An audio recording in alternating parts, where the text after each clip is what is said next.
ce drapeau rouge qui a permis à certaines équipes de changer de pneus gratuitement. Ça a été le cas pour Max Verstappen, évidemment. Ça a été le cas pour Alpine, qui a plutôt finement joué le coup. Et ça a permis à Esteban Ocon et Pierre Gasly de terminer sur le podium aux côtés de Max Verstappen vainqueur. Course franchement magnifique, et plus largement dimanche de très très haute volée pour Esteban Ocon, qui était déjà dans le coup en qualification puisqu'il prend le départ de la 4e place sur la grille. Leader au moment de la relance. Il n'a pas pu résister à Max Verstappen, mais il va chercher une 2e place au pilotage. Dimanche contrasté en revanche pour Pierre Gasly, qui n'a pas été aidé lors de la qualification dimanche matin, où de son côté du garage, on a mis trop longtemps à comprendre qu'il fallait passer en pneu mixte.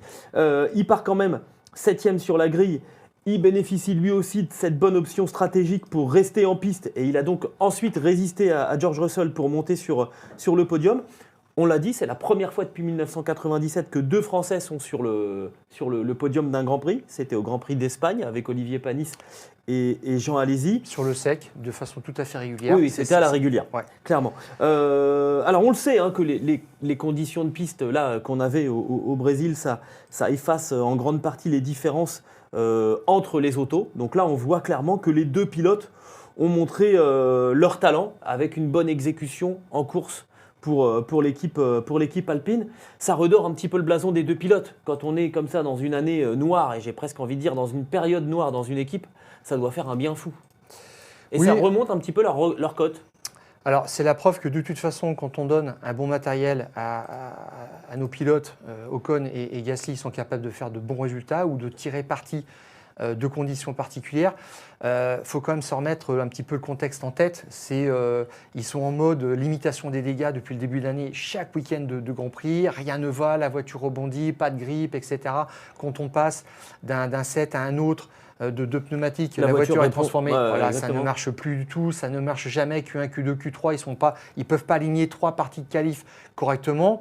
L'aéro, il y a des doutes. Le moteur, on en a parlé, il y a un déficit, mais pas si énorme que ça. Mais bon, tu mets tout ça ensemble, ce qui fait qu'il y a une certaine négativité. L'annonce de l'arrêt du moteur, ça plombe toute une partie de l'équipe. Et franchement, performer dans ces conditions-là, je trouve que c'est génial. C'est un grand mérite qu'ils ont eu. Moi, j'ai simplement le regret, effectivement, de ce restart. Parce que j'attendais franchement Ocon en mode défensif comme à Suzuka. Face à Lewis Hamilton sur le mouillé, c'était pour la 4e place. Lewis Hamilton n'est jamais passé, il a essayé 1000 fois à droite, à gauche, partout. Ocon ne s'est jamais laissé faire.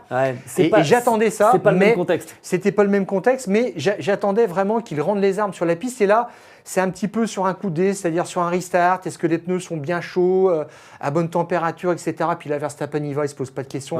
L'affaire est terminée. Après, on a vu qu'il était au-dessus du lot. Mais peut-être que s'il restait derrière, il aurait eu un petit peu plus de mal. Voilà. Je pense qu'il pouvait pas. Il pouvait pas jouer. Et en plus, mine de rien, dans la situation dans laquelle il est, Esteban Ocon, c'est-à-dire partant de chez Alpine à la fin de la saison, il avait besoin aussi de partir avec ce podium. Ça améliore sa cote. Il va arriver chez Haas avec aussi le bénéfice de cette course.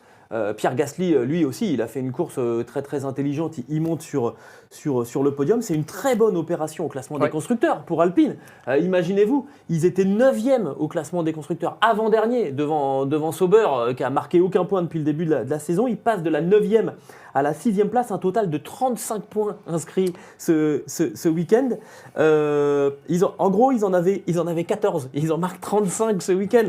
Ils se retrouvent donc avec un total de 49. 35 points, c'est le plus gros total de points marqué dans l'histoire d'Alpine après le Grand Prix de Hongrie 2021, remporté par Esteban Ocon avec la 4e place de Fernando Alonso. Voilà, 2e plus gros résultat dans l'histoire de l'écurie.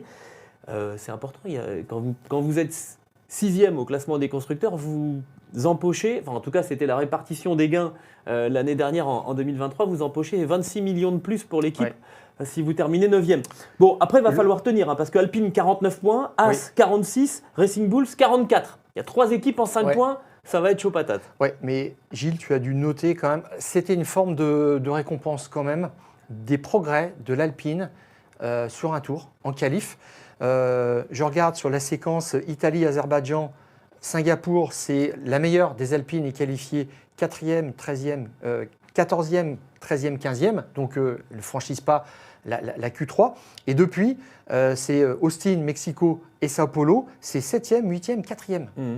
Donc il s'est passé quelque chose et j'y vois moi quand même un petit peu les premiers résultats du travail de David Sanchez, un ex des belles années de Ferrari, qui est arrivé à la direction technique le 2 mai 2024. Alors tu ne commences pas tout de suite à mettre des pièces sur la voiture, mais je pense que là, les progrès qu'ils ont faits, c'est dû à la compréhension, à l'exploitation du package, pneus, aéro, etc.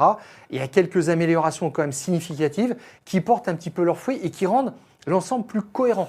C'est surtout ça. Est-ce que ça ne rend pas finalement encore plus difficile à avaler le fait qu'on arrête de produire le moteur Renault à Viry-Châtillon et que l'année prochaine les Alpines rouleront avec des Mercedes, de voir que cette équipe finalement elle est capable de faire des choses et de tirer son épingle du jeu quand les conditions sont difficiles. Moi, franchement, j'ai pensé à tous les gens qui travaillent à Viry. Et je me dis, ça doit être terrible de se dire que si ça se trouve, c'est le dernier podium d'un moteur, enfin en l'occurrence là de 2 moteurs Renault en Formule 1. Probablement. Avant, on ne sait pas combien de temps. Ouais. Je note aussi que la fiabilité, déjà, c'était le problème de l'écurie. Ça fait 8 Grands Prix qui n'ont pas eu un abandon technique. Donc ça veut dire ce que ça veut dire aussi. Là, les choses un petit peu sont rentrées dans l'ordre, mais ils ont maîtrisé les problèmes qu'ils avaient avant.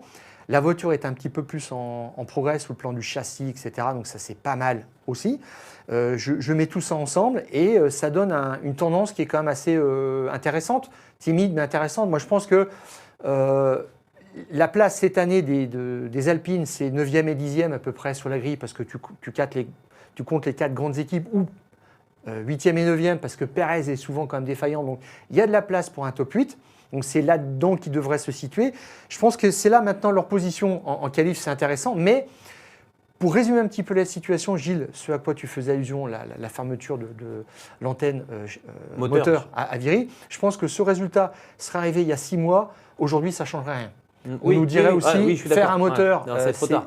voilà, Il aurait fallu que ce résultat arrive l'année dernière, etc.